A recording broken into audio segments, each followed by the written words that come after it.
Hi, just a quick note about this episode. It was originally supposed to be my really good friend Todd Eric Valcourt, who's an amazing musician and a semi-famous actor. Unfortunately, when I sat down with him, my 20-minute interview lasted well over 2 hours. And he gave a lot of great stuff. So, Todd Eric Valcourt is going to be on this episode and next week's episode. So I hope you enjoy it. I need friends that have less talent and are less intimidating. We've come a long, long way. I'm not afraid any longer. We've come a long, long way. Our love is getting stronger. We've come a long, long way, and the future's looking brighter. We've come a long, long way. Our love is so much tighter. Welcome back to my vlog. My guest today, I have known for 2 decades. 2 decades. Oh, yes. Yeah. What Yesterday. his second most redeeming quality is his talent. Second most. Yeah, second most, because you are an actor, a voiceover actor, a producer, a director, a musician, a puppeteer probably. I don't want to know about that. There's so much you do, that, and you do it well, that's your second most redeeming quality. Your first redeeming quality is, in the 20 years that I've known you, you have yet to show your bad side to me, your angry side to me. It's coming today. I have never seen you as much as yell at me. You have never, in the 20 years, you have never once yelled at me. You haven't given me a reason yet. So, Okay. see. Anyway, our guest today is the multi-talented Todd Valcourt. Hi, Todd. Thanks for joining us. Glad to be here. Hey, are you? Yes. We're waiting for rain, maybe. I am. He doesn't want rain. I like it, so. It's hard to know where to start with you because you have so much fascinating stuff about you. You were born in Rhode Island. Yep. Technically, I was born in Fall River, Massachusetts, because that's where the hospital is, right over the line. But raised in Rhode Island. Grew up in Tiverton, Rhode Island, and went to school there. My parents still live there. You came from a semi-big family. Yeah. Well, my mom is actually an only child. Okay. But my dad has lots of brothers and sisters, and they all have kids, and those kids have kids, and most of them live in Massachusetts. Oh. My dad's family is from Canada, and my grandfather was a truck driver, and his route was basically Canada to Boston, so he settled in Massachusetts. Oh. And that's where my dad and his family grew up, and most of them still live there. And you go there to visit at least once a year, it seems like. Actually, the past 2 years I've gone at Christmas time, but prior to that it was about 9 years. Oh, really? Because I always see your pictures of the best-looking food on the planet on your vlogs, and I actually like the last 2 Christmases I had a clam chowder challenge because I love seafood. I grew up on seafood, and clam chowder is one of my greatest loves of all time. You can't get it anywhere as well as you can get it in Rhode Island. True.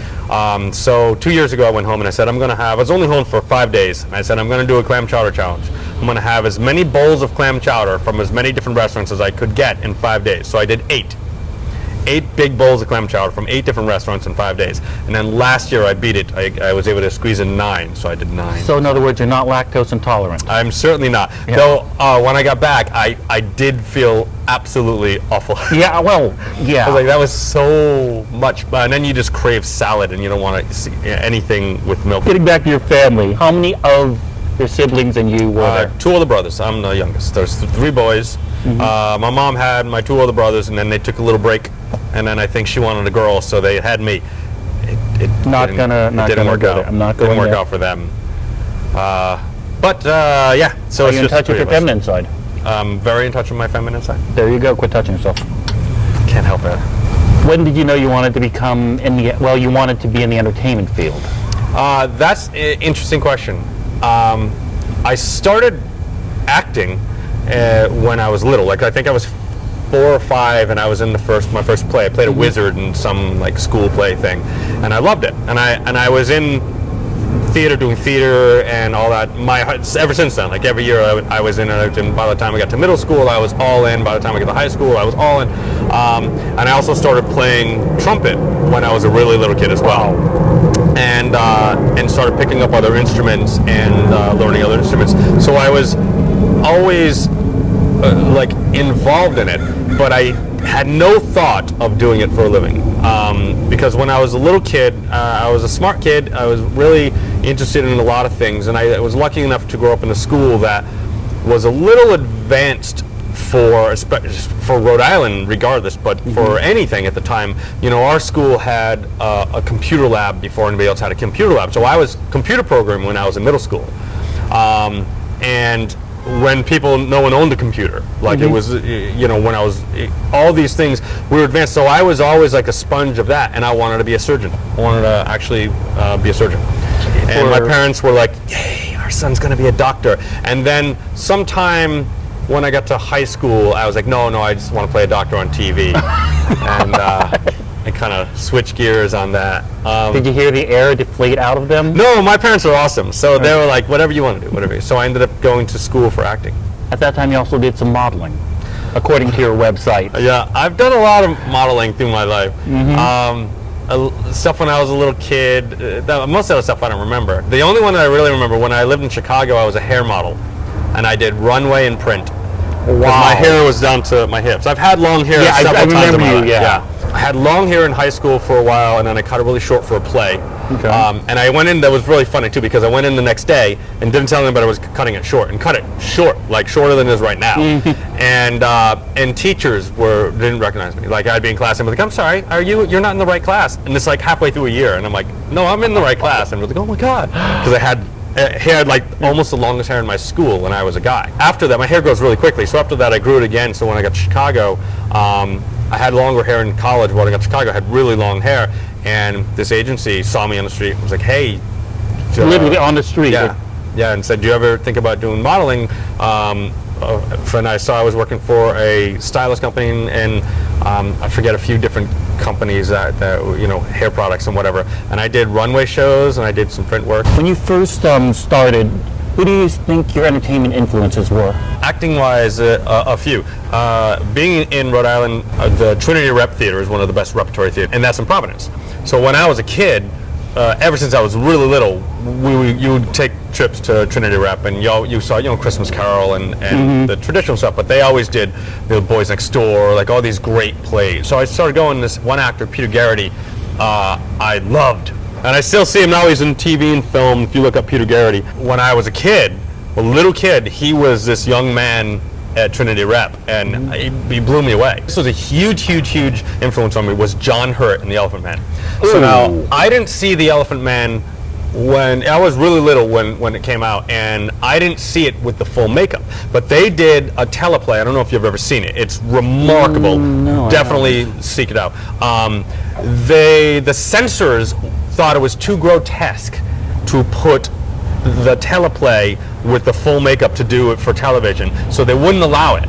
So they redid the entire film, the entire thing, with John Hurt out of makeup. And the beginning of it is him just standing there in basically like rags, and a voiceover describing how he looked. And as he would just like get in there and say, you know, his head was bulbous and the weight of it would, and he would just get into the character, and then he was that for the rest. And I was like blown away, and I was obsessed with him. I've like followed his career. He's so good in that. And that moment was like, wow. People our age, our generation, would probably mostly know him from Alien.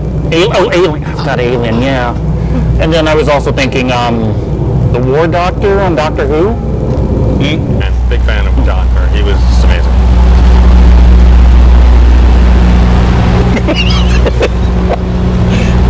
Getting a new backdrop. I love this song. Has nice beat. I can dance to it. Oh yeah. You went to Tiverton High School. I did. Did you participate in drama programs or music programs over there? Yeah, I was in the drama club, and I was in the chorus, and Did all the plays, did all the plays drama club, did all the musicals the chorus did. I was in all the bands. I was in the jazz band. I was because I play about 17 instruments.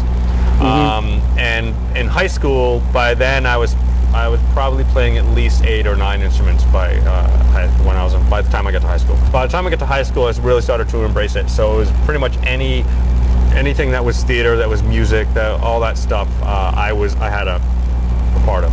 If you were to describe yourself, would you consider yourself more of a band geek or a theater nerd? I'm not sure if I actually fall into either category, but I would think probably more of a band geek.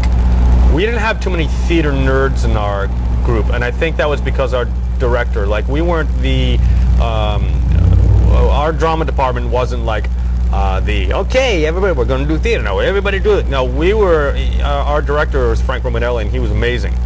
He's still a dear friend of mine and fantastic director, and he's kept us in the right direction. Like, we were very serious, so we weren't doing all the cheesy, high school theater things. We did whatever to placate, but we didn't have those now you're a tree, all that stuff. We were a bit more serious, so we didn't really have any of that. But band geek, I would say, just because I was in all of them, and the moment you put on a marching band uniform, you're a band geek. Yeah, you have a target on your back. It's just how it is.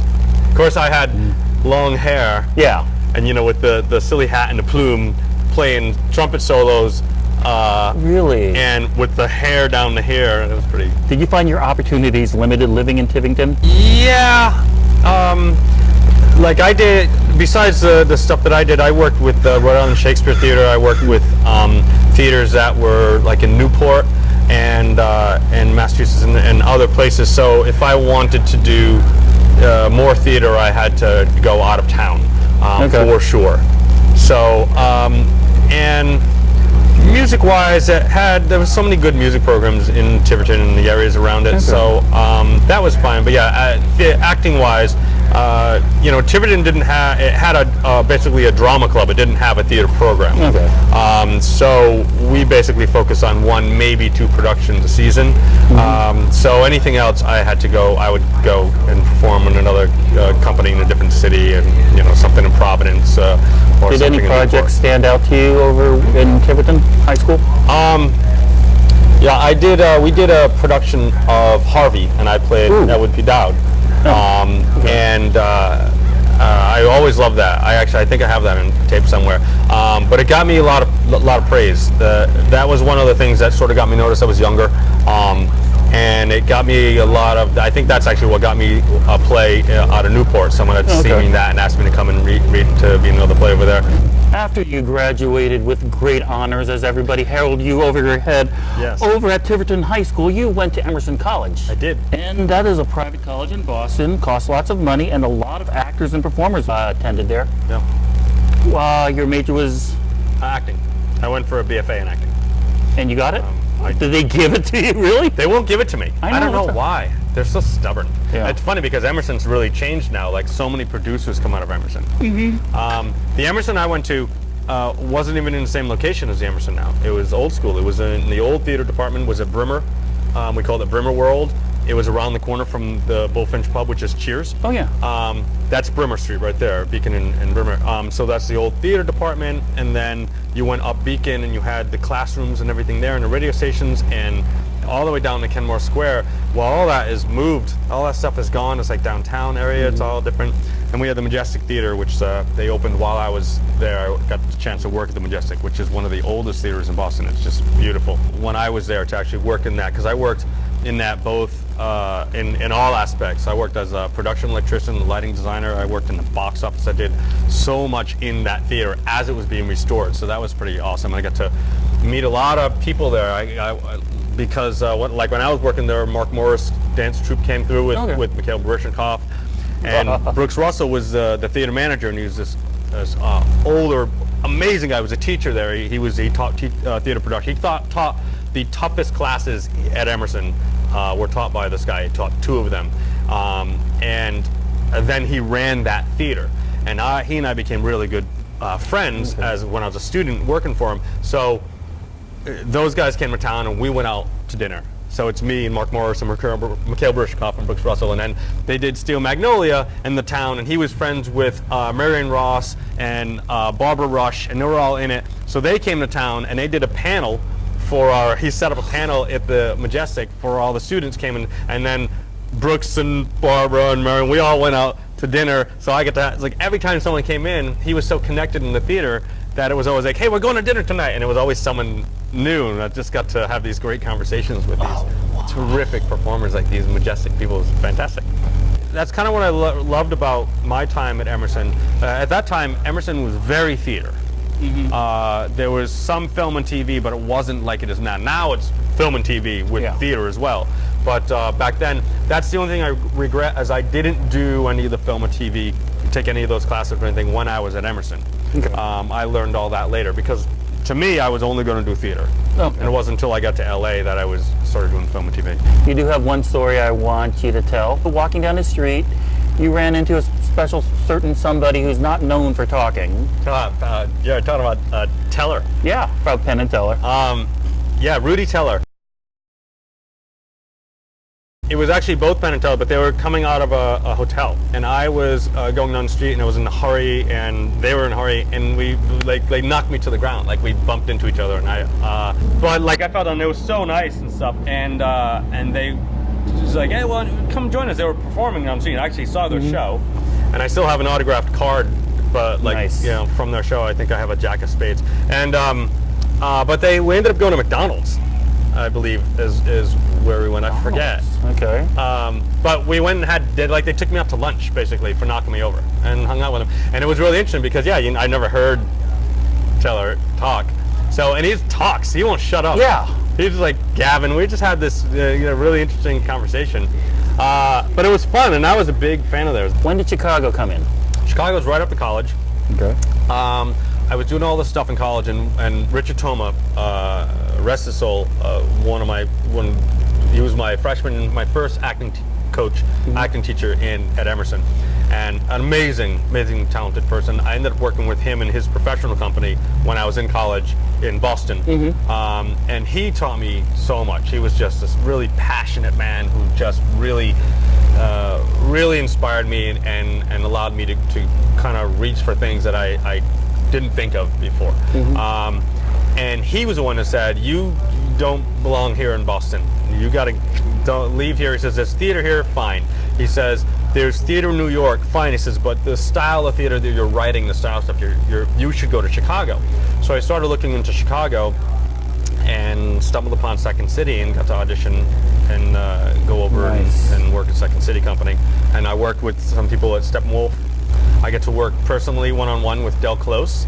How far gone was he at this point? Oh, he was still in it. He was in it. In fact, when I was working with him, he had just quit smoking because he died shortly after that. So this was like 90 to 92. Okay. But he had quit smoking, and he was really trying to stay away from it. And he used to have these rubber bands on his wrist. Yes. Yeah. And he would just anytime he craved a cigarette, he would smell a dirty ashtray and snap the rubber bands. And that was his thing. And this guy's crazy. But oh my God, his improv skills. I mean, geez, he was like John Belushi's mentor. Yeah. And so many other. Yeah. But being able to work with so many. I was just kind of lucky. I was lucky. I was at the right place again, right time. And when I was working Second City, the main stage players was Chris Farley and Tim Meadows. Okay. And so I got to hang out with those guys and see those guys when I was doing a show on the ETC stage. Who do you think would be the most oh my God shock of all of the people that you worked with over at Second City? Farley is definitely one of them. Farley was amazing. He was just all energy. But he was so troubled. I mean, you knew it then. At intermission, he'd want to go across the street and sit at the bar. Yeah. During the intermission break, it was like, "Where's Farley?" People were looking for Farley, and So he was always, he had so much going on inside of him that you didn't see. But Jesus, he got on stage, and it was like watching a one-man show. He was crazy good. I never got to work with John Candy, but he saw me perform, and I talked with him after some of my shows a few times. I did get to work with George Wendt.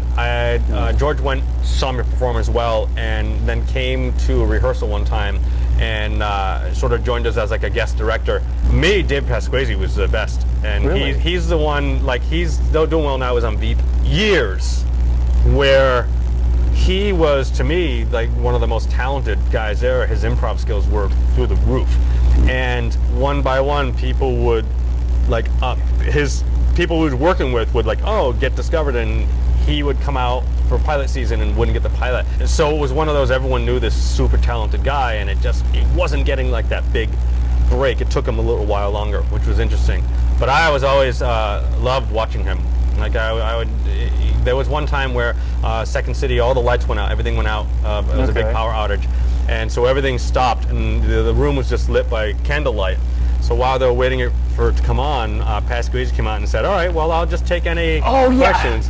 And he just walked through the crowd and let everybody ask him a question, like, "What did I have for breakfast this morning?" And the man never says the word he never stumbles. He would just rattle it off, and then someone asked him the meaning of life. And he went into this whole brilliant thing, which I have partly memorized ever since I saw that. And it was just this whole thing about talking about, well, to find the meaning of life, you got to find what's the center of the universe, and if the universe is infinite, then it's not the line, so the center could be anywhere. So let's say, I'm the center. So then it goes into this whole story about how he's the center of the universe and the meaning of life, and it just came back down to basically what he wanted. But it was just flawless and amazing. And then he finished the story, and then like clockwork, blink, all the lights came on. I was like, all right, let's get back to the show. This is a song called Peace of Mind that I wrote music for, and I co-wrote the lyrics with Morag McPherson, and I like it.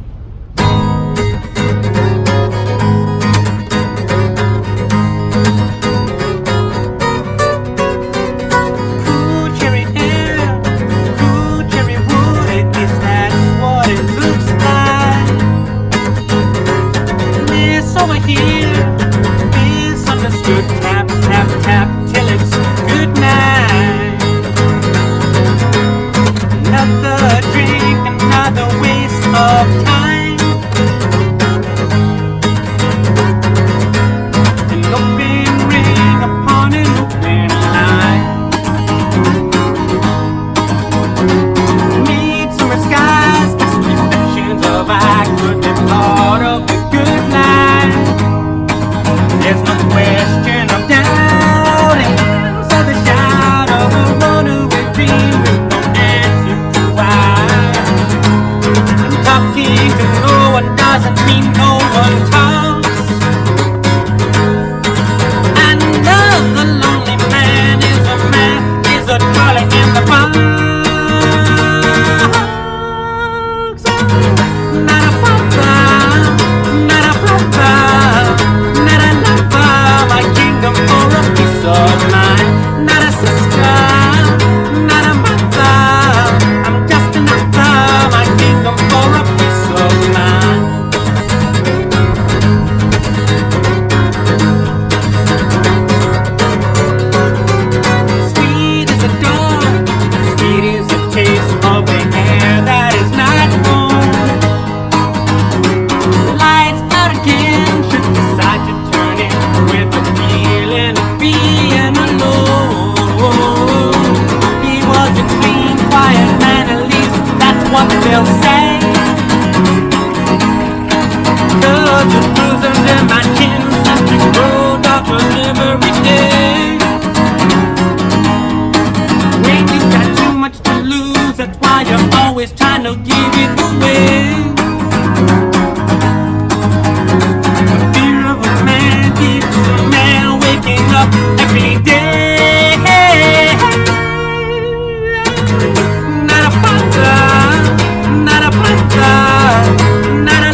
that is another episode of the vlog. Thank you guys all for watching. If you want to get a hold of me on the socials, I'm at Kyle Isao, Kyle-E-I-S-A-O. Or if you want to email me, I can be reached at askkyleaquestion@gmail.com. Askkyleaquestion@gmail.com. I wanted to leave a quick personal message. Some of you may know that I studied at the Second City Hollywood. That's the sister program of the company that's in Chicago that's world famous and has created careers for hundreds of actors. And I am so proud to have been a part of them. I graduated and became an alumnus, and it was probably my favorite acting program I've ever taken. During Second City, during the program, you learn everybody who you're performing with becomes family. You take care of that person as you would take care of yourself, and that creates a good scene. Well, everybody who ever goes to Second City takes that to heart and finds new expansions in their life by making it family. Working for the Chicago location of Second City are a couple, Kelly Leonard and Ann Libera. This happy married couple took classes at Second City, studied at Second City, performed at Second City routinely, and taught at Second City. And they became directors in different departments of the theater. And created such an impact that she wrote the Second City Almanac, which is the ultimate training guide for improvisation. They had a daughter, Eleanor Nora Leonard. In September of 2018, Nora was experiencing some discomfort, so they took her to the doctor. It ended up being liver cancer. And unfortunately, they caught it just as it was entering her lungs. A lot of the improv community rallied around Nora, putting up signs that say Team Nora, hashtag Team Nora across her chest, taking photos, letting Nora know that she was not alone. And the practice went viral. In the next couple of weeks and months, the practice spread not only the comedy world, but the worldwide. These people started taking these photos, such as Tina Fey, Amy Poehler, and Kate McKinnon, Stephen Colbert, and even Ben Affleck. Just letting Nora know that she was not alone and that we were all part of Team Nora. It also alerted people to get checked out for possible cancers. A few days ago, Nora lost her battle at the age of 17.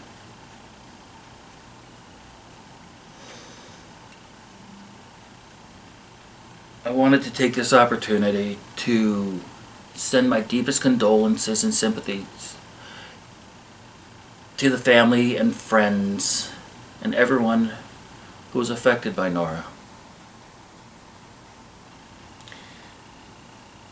I know that she made the community come together and strengthened the call for getting checked out, and know that she's always going to be remembered. I think this goes without saying. From Hollywood, that's a wrap.